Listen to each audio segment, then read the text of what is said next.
विद्यार्थी मित्रांनो, जर तुम्हाला कुड have, would have, should have, might have, can have, must have, may have हे जर समजत नसेल तर आजचा व्हिडिओ तुमच्यासाठी आहे. आपण या टाइम लाईनच्या सहाय्याने ह्या सगळ्या रचनांना समजून घेऊ, म्हणजे तुम्हाला प्रॅक्टिकली ह्या सगळ्या गोष्टी समजतील.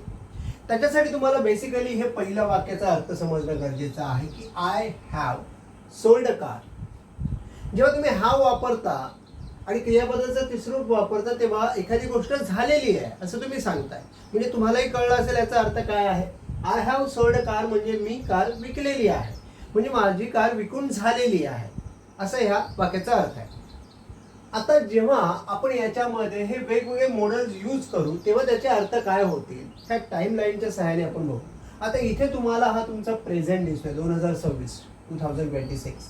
याच्यानंतर हे तुमचं फ्युचर आहे, 2027 असेल, 28 असेल, 29, आणि हा तुमचा प्रिव्हियस पिरियड आहे, अगोदरचा पास्ट आहे.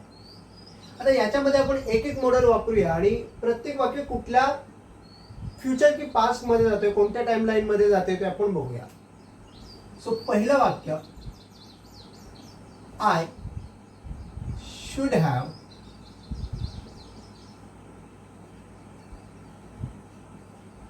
Sold a car. आता जेव्हा मी I have sold a car म्हणजे मी कार विकलेली आहे, पण जेव्हा मी इथे शुड वापरतोय, I should have sold a car, याचा मराठी अर्थ काय होईल. याचा मराठी अर्थ होईल मी कार विकायला पाहिजे होती.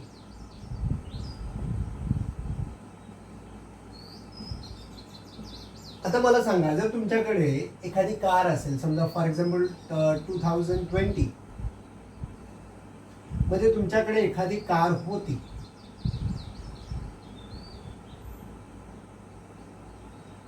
आणि तुम्हाला चांगलं डील आलं होतं, ती कार विकण्यासाठी तुम्हाला कोणी 6 लाख देऊ केले होते, 5 लाख देऊ केले होते, चांगली कार होती, तुम्हाला वाटलं जास्त मिळतील म्हणून तुम्ही ती विकली नाही. आता इथे प्रेझेंट सिच्युएशन्स मध्ये तुम्ही त्या घटनेचा उल्लेख करताना म्हणताय की मी कार विकायला पाहिजे होती त्यावेळी. लक्षात येते, म्हणजे जी गोष्ट तुम्ही केली नाही, यावेळी तुम्ही कार विकली नाही. लक्षात घ्या, you didn't sell a car, यावेळी तुम्ही कार सेल केली नाही. प्रेझेंट मध्ये तुम्ही वाक्य म्हणताय की मी त्यावेळी विकायला पाहिजे होती, त्याला म्हणतात हायपोथेटिकल पास्ट. जी गोष्ट घडली नाही ती घडायला हवी होती, किंवा घडली जी घडायला नको होती. म्हणजे सिम्पली जर तुम्ही ती विकली असती 2020 ला आणि तुम्हाला इथे म्हणायचं मी विकायला नको पाहिजे होती, तुम्ही म्हटलं असतं I should not have sold a car. I am sure पहिला शुड तुम्हाला सगळ्यांना कळलं असेल. आता तुम्ही इमॅजिन करा, जर मी इथे कुड वापरलं, I could have sold a car, तर याचा मराठी अर्थ तुम्ही काय लावा. बरोबर, मी कार विकू शकलो असतो.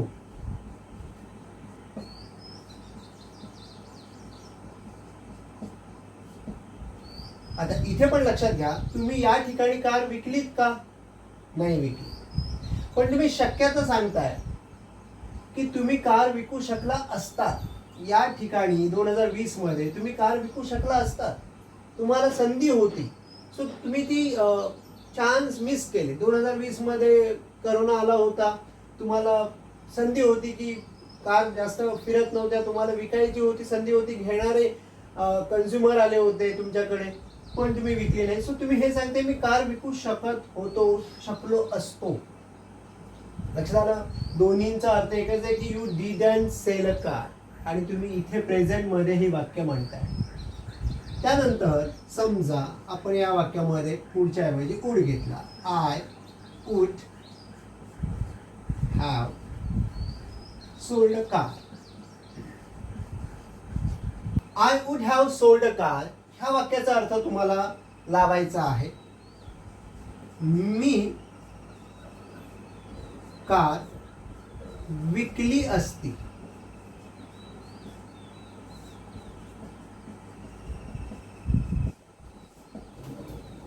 सो इथेही तुम्ही कार विकली नाही. You didn't sell a car. तुम्ही सांगताय की मी विकली असती, इमॅजिन करताय की मी विकली असती. जर if I had a good deal, चांगली डील असती तर मी कार विकली असती. सो इथे सुद्धा तुम्ही कार विकली नाही. त्यानंतर जर तुम्ही माईट वापरताय, I might have sold a car. आता याचा अर्थ तुम्हाला माहिती आहे, माईट काय करतं, अंदाज सांगतो. कदाचित, आपण मराठीमध्ये कदाचित म्हणतो, तुम्ही अर्थ लावू पण शकाल. I might have sold a car, मी कदाचित कार विकली असती.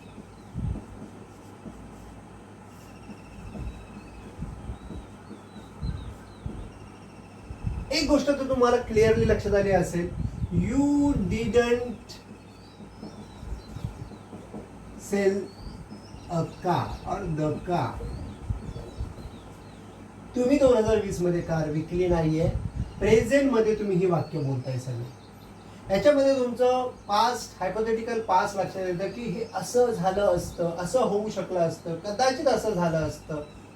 हे तुम्ही वेगवेगळ्या रचनांमधून सांगू शकता एकच गोष्ट. या सगळ्या पॉसिबिलिटीज तुम्ही सांगताय. सो ही सगळी वाक्य जी आहेत, should have, could have, would have, might have, ही पास्ट मधल्या सिच्युएशनसाठी प्रेझेंट मध्ये बोलायची आहेत. आता आपण इकडे येऊया की जर तुम्ही विल वापरलं तर त्याचा अर्थ काय होईल. जसं आता एक वाक्य मी इथे घेतलंय, I will have sold a car. आता तुमच्या एक लक्षात आलं असेल, विल काय करतं, फ्युचर सांगतं, बरोबर. म्हणजे तुम्हाला एवढं तर कळतंय की मी कार विकलेली असेल. तुम्हाला नवीन कार घ्यायची आहे, 2026 आहे आणि तुमचं प्लॅनिंग आहे 2029 पर्यंत, 2029 पर्यंत ही जी कार आहे ती मी विकलेली असेल. जर तुमचं डेडलाईन आहे की फ्युचरमध्ये ह्या टायमिंग पर्यंत मी विकलेली असेल, तर I will have sold a car by 2029. So will have म्हणजे मी कार 2029 पर्यंत विकलेली असेल.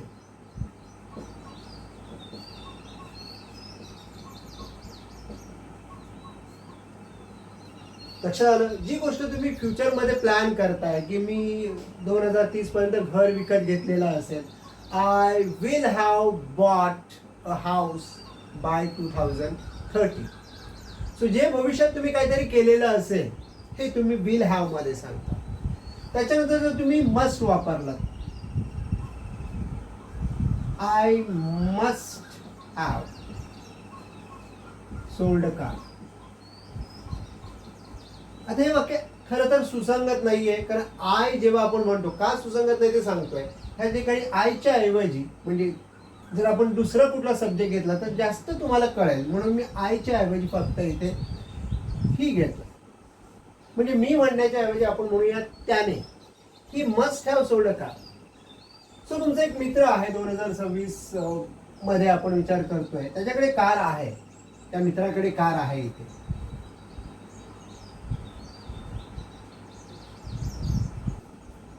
आणि काही दिवस तुम्हाला असं दिसतं त्या मित्राकडे ती कार नाही आहे, तर तुम्ही काय म्हणाल. तुम्ही एक स्ट्रॉंग ॲझम्पशन कराल की त्याने नक्कीच कार विकलेली असेल. त्याने नक्कीच कार विकलेली असेल.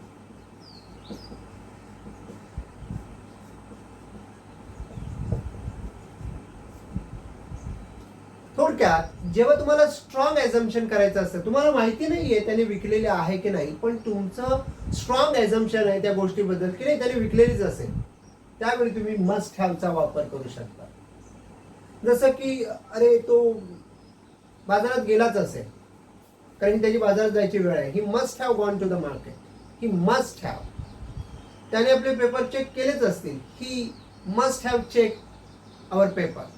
सो मस्ट हॅव म्हणजे स्ट्रॉंग ॲझम्पशन सांगतात. सॉरी, इथे आपण मे घ्यायला होतं, बरोबर. He may have sold a car. आता हे वाक्य सुद्धा जेव्हा तुम्ही मे हॅवचं म्हणताय, हे सुद्धा प्रेझेंट मध्ये आहे. इथे जेव्हा तुमच्या मित्राकडे कार आहे आणि ती कार त्याच्याकडे नाही दिसत तुम्हाला काही दिवस, तेव्हा तुम्ही एक अंदाज बांधता. म्हणजे इथे मस्ट हॅव मध्ये स्ट्रॉंगली वाटते तुम्हाला की त्याने कार विकलीच असेल, त्याला गरज होती पैशांची किंवा त्याला परवडत नव्हती. मे हॅव मध्ये फक्त अंदाज बांधता की कदाचित झालं असेल, कार त्याच्याकडे दिसत नाहीये सध्या, तुम्हाला नेहमी तो टू व्हीलरवर दिसतो, तर कदाचित असं असेल की त्याने कार विकली असेल. सो त्याने कदाचित कार विकली असेल.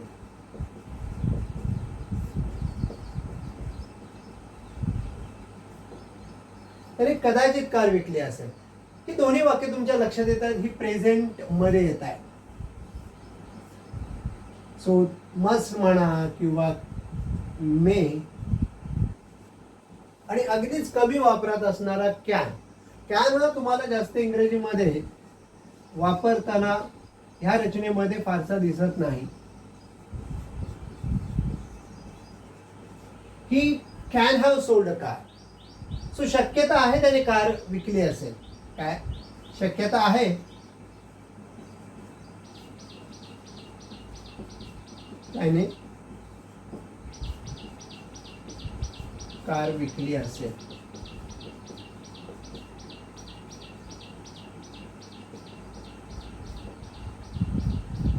सो काही गोष्टींची शक्यता आहे, कारण 4-5 दिवस त्याच्याकडे काही कस्टमर जात आहेत. सो शक्यता आहे या गोष्टीची की त्याने कार विकली असेल. So he can have sold a car. So must, may and can हे जनरली तुम्ही प्रेझेंट सिच्युएशन्स मध्ये एखादी गोष्ट झालेली आहे पण तुम्हाला त्याच्याबद्दल अंदाज बांधायचा आहे फक्त, तर तुम्ही मस्ट, मे आणि कॅन मध्ये बोलू शकता. जर शुअरली तुम्हाला माहिती आहे, तुम्ही हॅव मध्ये म्हणा फक्त. जर ती गोष्ट भूतकाळामध्ये असेल तर तुम्ही शुड, कुड, वुड, माइट वापरा. आणि जर ती क्रिया फ्युचरमध्ये होणार असेल तर तुम्ही विल वापरा. सो अशा तऱ्हेने तुम्ही हॅवच्या जोडीला हे सगळे मॉडेल्स वापरू शकता आणि हे मिनिंग्स तुम्ही घेऊ शकता. आता एक डाऊट तुमच्या सगळ्यांच्या डोक्यामध्ये कदाचित असू शकेल, ज्याने इंग्रजी बऱ्यापैकी कळतं, की सर हिला आपण हॅव लावत नाही, हिला आपण हॅज लावतो. ही हॅज म्हणतो, ही हॅव म्हणत नाही. मी इथे तुम्ही हॅव लिहिलाय. नेहमी लक्षात ठेवा, जेव्हा मॉडल नंतर जेव्हा तुम्हाला कुठलं दुसरं ऑक्झिलरी वर्ब घ्यायचं असतं तेव्हा ते त्याच्या बेस फॉर्म मध्ये घ्यायचं असतं. बेस फॉर्म हॅज हा बेस फॉर्म नाहीये, हॅव हा बेस फॉर्म आहे. सो इथे ही काही असू द्या, इथे तुम्हाला मे हॅवच म्हणायचं आहे. मे हॅज किंवा कॅन हॅज, मस्ट हॅज असं इंग्लिश करायचं नाहीये. आय एम शुअर तुम्हाला हा जो भाग आहे, कुड have, should have, may have, हा प्रॉपरली कळला असेल. आणि हा जर व्हिडिओ आवडला असेल तर लाईक, शेअर आणि सबस्क्राईब जरूर करा. धन्यवाद.